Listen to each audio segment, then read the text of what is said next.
topic that I've wanted to discuss on here for multiple weeks. I kept on pushing it back because I didn't know how I was going to go over these NFL rookies, but this is a hot topic right now. I want to talk about Travis Hunter to start it off and how the Jaguars are using him. Now, the biggest thing with Travis Hunter for me, for you, for everybody pre-draft of Travis Hunter, it was like this notion that you were getting essentially 2 first-round picks, 2 players. You were getting double the value. Obviously, Travis Hunter played both ways in college all the time. This is a different game in the NFL. Now, I know it's really hard to play both ways in college because the game is a lot faster, a lot sped up. There's a lot more hurry up, especially if you're on the defensive end. But again, this isn't college, this is the NFL. And obviously, the biggest question on the team that was going to draft Travis Hunter was how they were going to use him. And me and Ken talked about this when he was drafted or pre-draft, whatever it was.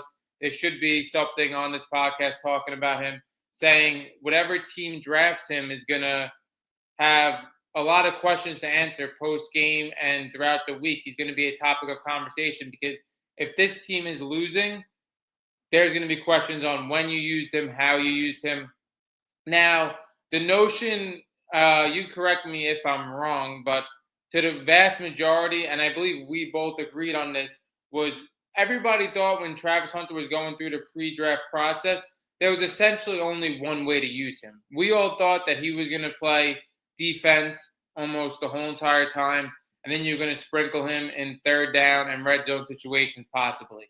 Because we all know it is very difficult to sprinkle somebody in at corner. It's more of a rhythm position, a position you got to kind of play almost every down, but you could put somebody in packages on offense. That's the way we've seen people who are similar to him play the position. Like we saw Deion Sanders, again, a little later in his career, but play defense the whole way, get sprinkled in the Cowboys on offense. Like that's the only way realistically that made sense to us. Now, when he got drafted, we saw they wanted to use him on offense more. And I feel like that turned a lot of heads because we all had this original plan on how they were going to use Travis Hunter. Now it's different. He comes in now at this point in the season where we have seen him pretty much all over the place, but we have not seen him all the way on either side. And I personally feel like now for a guy that we thought you were going to get double the value for, I feel like you get less value than a regular player. He's not making nearly as much of an impact as a regular player because he's playing like half and half on both sides of the ball. He's not making as much of an impact. For me personally, it doesn't seem like he has the connection with Trevor Lawrence that has been built up yet. And on defense, he's being sprinkled in, and it hasn't really shown as much of an impact as well. I mean, we saw flashes of excellence on both sides throughout the whole season. The guy's an amazing athlete. The talent is not what's in question. But, again, like we saw him in the Seahawks game play really well on JSN. You could argue right now is playing like the best receiver in football. We saw him on offense in the Rams game, have a touchdown there, over 100 yards. So there's no doubt the talent is there. But like I said, the way they are using Travis Hunter to me, when it turned out, when everybody wanted to draft him and they wanted to move up for him because you're getting 2 players at once, I feel like now you're getting like half a player essentially due to the impact. I don't even mind at this point where they want to use him necessarily. I just feel like they got to go all in on one side for him to learn in the beginning of his career, one side, and then maybe put some more weight on him later in his career. But again, we've seen better prospects, not necessarily like guys that play both sides, but we've seen prospects that we were super high on. Sorry, my mic just fell. We've seen prospects that we were super high on different positions, and they play 2 years every down, every position, and still don't get it. So for this guy getting half the reps on both sides, for me, it just seems like it isn't working. I want to get your thoughts on it. Yeah, so I definitely am with you. I think they should try to lean more into one side rather than trying to, balance both him being a corner and a receiver. I think also, like, I had questions about the defense going into the year, and I think the defense actually has been, a strength for the team, actually. They take the ball away. And when you look at the offensive side of the ball, Brian Thomas hasn't really gotten off to a great start. And like you mentioned, Travis Hunter had probably his best game as a receiver the previous week against the Rams, even though it was in a blowout, but still put together a good game, had his first NFL touchdown. So yeah, like you said, the talent is there 100%. And he's played in now, I guess this was his seventh or eighth game of his career, obviously. Yes. Like he's got a long career, ahead of him with his skill set. So, yeah, I just feel like with the defense being a strength already, and I think you kind of need more on the offensive side of the ball because I think Trevor Lawrence for me this year has kind of been a mixed bag. He's had some really good moments, like the Monday night game against the Chiefs is probably like the biggest win of his career, honestly, in that spot. But I also think that you could take a look at some of the other games. I mean, the Rams game was not pretty, but you could also say that was more than just on him. I mean, I think that was just, you ran into a better team.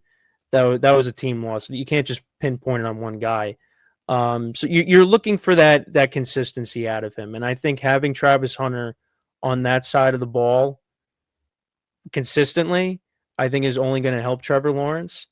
So that's kind of where I'm at with him. Now that doesn't mean that, and I know you said this too, that a cornerback is kind of a position you got to be in a rhythm, constantly. So if you're going the other way and you're having him play offense more, and then you're sprinkling him in on defense, well, sometimes that can maybe that burns you.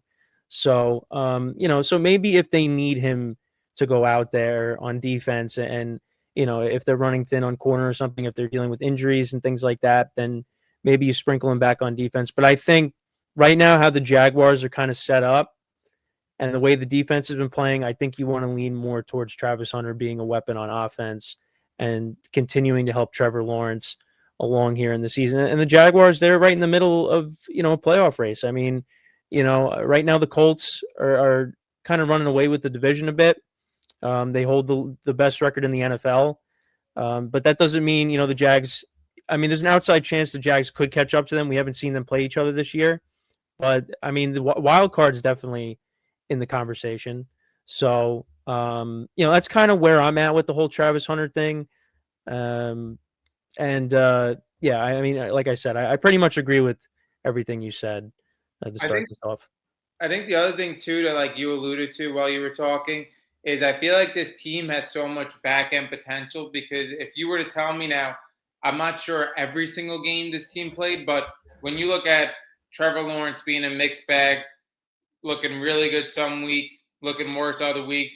When you look at Brian Thomas Jr., who's been an absolute disaster based on what we saw last season coming into this year, I believe he leads the league in drops with 9. And then them not really knowing how to use Travis Hunter, and you're still sitting at 4-3. I think you got to be pretty happy with that. And I'm like sort of with you at this point. Like I really don't care necessarily which side of the ball they use him on. I just want to see more consistency. I thought like again, they thought they were kind of like outsmarting themselves, saying, "Hey, we're facing the Bengals and Jamar Chase and T. Higgins this day. We need them on defense, and then we want to use them on offense this day." Like again, I think that's kind of outsmarting himself. And for such like a young player like him, I don't think you could change the game plan for him every week when he's really adjusting to life in the NFL right now. Again, if this is 5-6 years down the line where he has learned both sides of the ball completely in the NFL and you want to give him different game plans every week, that's one thing. And I get it, this day and age, we've seen, again, across all sports, athletes doing certain things that we have never seen before, but I feel like they're putting a lot on the plate of a rookie in Travis Hunter. And again, we thought they were going to predominantly use him on one side. I feel like we've been kind of shocked. And I didn't really want to hammer the Jaguars too much. But again, they went a complete different route with Travis Hunter.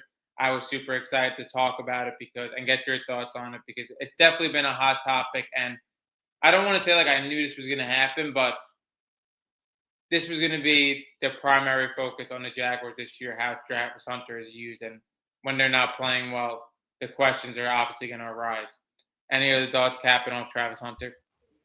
No, I mean, also, I guess another thing I'd throw in is I mean, I've said this on my show too. I give a lot of credit to Liam Cohen. I didn't really know what to expect. He did very well in Tampa, and I think he also was with Sean McVay and his coaching staff at one point. He was with the Rams.